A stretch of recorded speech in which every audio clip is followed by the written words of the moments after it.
सो के पीछे अब करंटली 3-3 लोग पड़ चुके हैं और सेथ रॉलिन्स अपनी टीम को बढ़ाने की बजाय दूसरे की टीम को घटा रहे हैं। अब मैं तुम्हें सब कुछ बताने वाला हूँ, A to Z एक्सप्लेन करने वाला हूँ। उससे पहले सारे लोग वीडियो को लाइक और चैनल को सब्सक्राइब कर देना। तो चलो शुरू करते हैं। तो सबसे पहले हमें रॉ की स्टार्टिंग देखने को मिलती है CM पंग के साथ। CM पंग आते हैं और कहते हैं कि भाई तुम लोग मेरी फैमिली हो, मैं तुम लोगों से कुछ भी नहीं छुपाऊंगा। कि सेथ रॉलिन्स और पॉल हेमन आजकल मुझे काफ़ी ज़्यादा परेशान कर रहे हैं और भाई क्राउड काफ़ी ज़्यादा चीयर कर रहा था। उसके बाद हमें पॉल हेमन की एंट्री देखने को मिलती है। पॉल हेमन डरे होते हैं इसलिए वो रिंग में नहीं आते, लेकिन उसके बाद सेथ रॉलिन्स भी पीछे से आ जाते हैं और सेथ रॉलिन्स CM पंग को समझाते हैं कि भाई तुमने पॉल हेमन ने तुम्हारे साथ गलत नहीं किया, तुमने पॉल हेमन के साथ गलत किया। वो तो तुम्हें अपना बेस्ट फ्रेंड मानता था, लेकिन तुमने उसको चूज़ करने पे मजबूर किया, तुम्हारे और रोमन रेंज के बीच में से।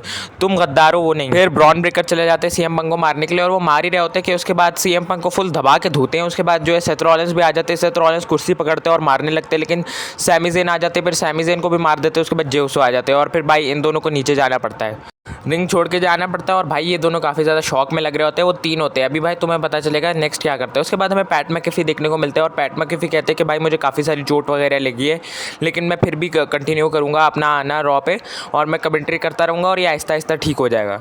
और तुम भाई देख सकते हो कितना ब्रूटल मैच रेसल किया था पैट ने। उसके बाद हमें मैच देखने को मिलता है एल ग्रांडे अमेरिकानो के छोटे भाई चैड गेबल वर्सेस पेंटा के बीच में। ये मैच काफ़ी नॉर्मल सा होता है। पूरे मैच के अंदर चैड गेबल लगे रहते हैं कि भाई मुझे तो पेंटा का मास्क उतारना है, लेकिन पेंटा का मास्क नहीं उतर पाता। लेकिन हमें उसके बाद पेंटा जीत जाते हैं। लेकिन उसके बाद हमें सेगमेंट देखने को मिलता है, सबसे फनी सेगमेंट आज की पूरी रॉ का, जजमेंट डे का, जिसके अंदर भाई डोमिनिक मिस्टेरियो कह रहे होते हैं कि भाई लिव मॉर्गन यहाँ पे तो इवनिंग हो रही है, लिव मॉर्गन मुझे गुड मॉर्निंग क्यों कह रही है। उसके बाद भाई क्योंकि सबसे ज़्यादा दिमाग वाला बंदा कार्लिटो, क्योंकि वो सेब खाता है, तो वो उसे एक्सप्लेन करता है कि भाई तुम जो हो वो अपना अमेरिका के अंदर हो, जापान के अंदर हो। उसके बाद वो फिन बैलर को देख के डोमिनिक मिस्टेरियो कहते हैं कि भाई तुमने पेंटा को क्यों नहीं चेयर से मारा, तुम मुझे धोखा तो नहीं दे रहे। उसके बाद फिन बैलर कहते हैं मैं तुम्हारी वजह से आज एजे से लड़ रहा हूँ, मैं तुम्हें क्यों धोखा दूंगा, मैं वो रेफरी ने देख लिया। तो उसके बाद एक स्कल सा पकड़ते हैं जेडी मैकडोना और पूरा उन्हें सन का पढ़ाने लग जाते हैं, पूरा उन्हें साइंस सिखा रहे होते हैं कि ये देखो ये यहाँ पे है, ये ऐसे, तो इधर ये टाइम होगा, इधर ये टाइम होगा। तो ये मेरा काफ़ी पर्सनली काफ़ी फनी सेगमेंट होता है और जजमेंट ऐसी कॉमेडी करती है कि भाई लगता है, और डोमिनिक मिस्टेरियो काफ़ी अच्छा कॉमेडियन भी बन सकता है। उसके बाद हमें नेक्स्ट देखने को मिलता है कि भाई Bron Breakker and Seth Rollins versus Sami Zayn and CM Punk का मैच कंफर्म हो चुका है सैटरडे नाइट्स मेन इवेंट के अंदर। ये मैच काफ़ी कमाल का होगा। उसके बाद हमें नेक्स्ट बैक स्टेज में देखने को मिलता है CM पंग और अपना सैमी ज़ेन कहते हैं कि भाई CM पंग मैं तुम पे इतना भरोसा नहीं कर रहा था पहले, लेकिन अब मैं तुम पे भरोसा कर रहा हूँ। और CM पंग भी कहते हैं कि भाई मुझे किसी पे भरोसा नहीं है, लेकिन अभी मैं तुम पे भरोसा कर रहा हूँ। बहुत भरोसा कर रहे हैं ये दोनों एक दूसरे पे, काफ़ी ज़्यादा अच्छे से ये दोनों कहते हैं कि भाई अभी हम तोड़ने वाले हैं सेथ रॉलिन्स और अपना ब्रॉन को। उसके बाद हमें नेक्स्ट एक नॉर्मल सा टैग टीम मैच देखने को मिलता है, जिसके अंदर होता है चैड गेबल के चमचे यानी कि American made versus Erik and Ivar, और इसके अंदर न्यू डे काफ़ी ज़्यादा वाइकिंग राइडर्स को डिस्ट्रैक्ट करती है। इसके चक्कर में भाई जीत जाते हैं चैड गेबल के चमचे अमेरिकन मेड। तो ये मैच काफ़ी नॉर्मल सा होता है। ये बस मेनली न्यू डे और वाइकिंग रेडर्स की राइवलरी को सेट करने के लिए होता है। उसके बाद फिर नीचे जो है बाद में बैक स्टेज में हमें सेथ और ब्रॉन देखने को मिलते हैं। ब्रॉन को सेथ कह रहे होते हैं कि भाई CM पंग की टीम में ना ज़्यादा लोग हैं, हमारी टीम में कम लोग हैं, तो उनके पास एडवांटेज हो रहा है कि हमें न्यूट्रलाइज़ करना होगा उन्हें। उसके बाद भाई कुछ कान में बोलते हैं सेथ रॉलिन्स ब्रॉन ब्रेकर के, जो हमें बाद में पता चलेगा तुम सबको कि क्या बोला। उसके बाद हमें भाई मुझे इन दोनों के लिए इतना दुख होता है भाई, ऑस्टिन थ्योरी और ग्रेसन वॉलर के लिए।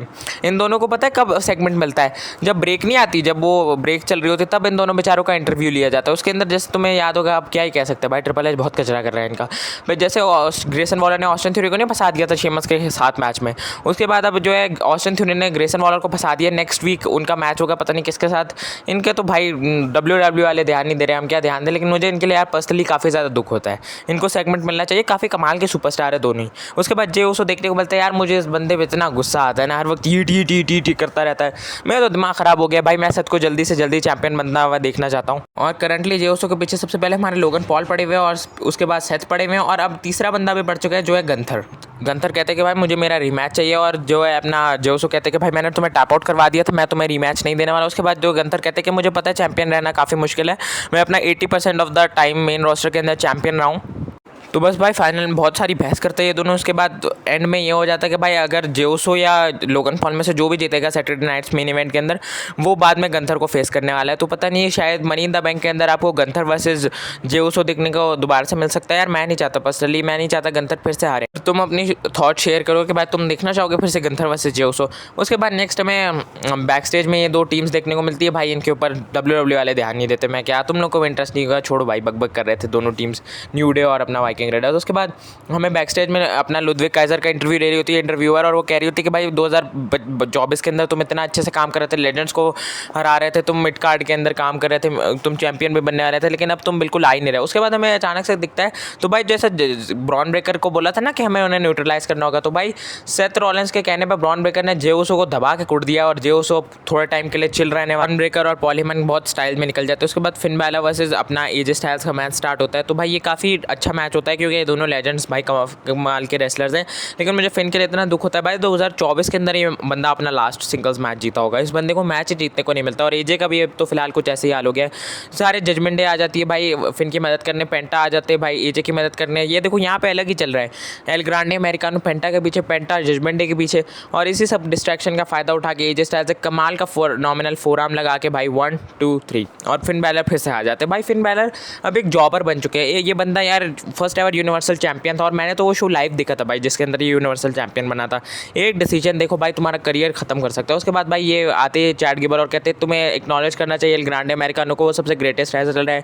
ये इनकी 2 मिनट की बकबक होती है, बस एल ग्रांडे अमेरिकानो को काफ़ी ज़्यादा हाइप कर देते हैं अपना ये चैट गिबल अच्छा काम कर रहे हैं, लेकिन थोड़ा इनको और टीवी टाइम मिलना चाहिए। उसके बाद भाई बेकी लिंच का प्रोमो देखने को मिलता है, और बेकी लिंच का माइक स्किल तो हम सबको पता कितनी अच्छी है। बेकी लिंच कहती है कि भाई मैं सबसे पहले जब मैं लास्ट टाइम WWE के अंदर थी मैं वर्ल्ड चैंपियन थी, और अब मैं फिर चैंपियन बनूंगी, क्योंकि मैं इतने अच्छे से आई। मैंने अपनी दोस्त के लिए लायरा के लिए मैंने टैग टीम उसके साथ बनाई, और मैं टैग टीम चैंपियनशिप जीती उसके साथ मिलके, लेकिन वो एक दिन के अंदर नहीं हार गई, तो इस वजह से मैंने उसके ऊपर अटैक किया, और मैं अब जीतने वाली हूँ। वो एक डिसाइसिव तरीके से नहीं जीती, उसने रोल अप करके मुझे पिन किया है, तो अब मैं ऐसे नहीं मानती, मुझे उसको सही से पिन करना होगा लायरा को मुझे, तो फिर मैं लायरा को मानूंगी कि भाई वो रेडी है, वो अच्छी सुपरस्टार है, लेकिन अभी तक उसने मुझे सिर्फ अपना रोल थ्रू करके पिन किया है, तो ऐसे मैं उसे नहीं मानता।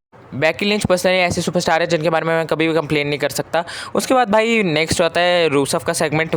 रूसफ आके कह रहे होते हैं कि भाई मैं स्मैश कर दूंगा सबको। उसके बाद भाई नेक्स्ट ये क्या नाम है भाई ये सिंगल पसली, हाँ शेमस हमें देखने को मिलते हैं अकीरा टजावा के साथ। अकीरा टजावा को भाई हाइप कर रहे होते हैं कि तू कुछ कर सकता है, पिछले हफ्ते तू रूसफ से मार खा गया, लेकिन कोई बात नहीं भाई तू अभी भी कुछ ना कुछ कर सकता है। उसके बाद हमें Roxanne Perez and Giulia versus Io and Rhea का मैच देखने को मिलता है। ये काफ़ी अच्छा मैच होता है। मैं पर्सनली सेथ रॉलिंस को क्लोज करते हुए देखना चाहता था रॉ के शो को, लेकिन वरना ये काफ़ी अच्छा मैच होता है विमेंस डिवीजन के अंदर। लेकिन आपको पता ही है भाई जिसमें जितनी स्टार पावर है इस मैच में थी, और वही जीतने वाली थी काफ़ी easily, Rhea Ripley and Iyo Sky इस मैच में को जीत जाती हैं। बस मेरे हिसाब से ये रॉ काफ़ी एंड में थोड़ी सी यूं हो गई, लेकिन काफ़ी कमाल का शो था पर्सनली, और अच्छा रॉ दे रहा है बैक टू बैक दूसरे तीसरा हफ्ता है भाई ये रॉ अच्छी, आई थिंक तो चौथा या तीसरा हफ्ता है कि रॉ अच्छी जा रही है। तो ट्रिपल एच ऐसे रॉ देते रहो, स्मैकडाउन को थोड़ा सा बेहतर कर दो। बस वीडियो को लाइक और चैनल को सब्सक्राइब कर देना। मिलते हैं अगली वीडियो में, तब तक के लिए थैंक्स फॉर वॉचिंग।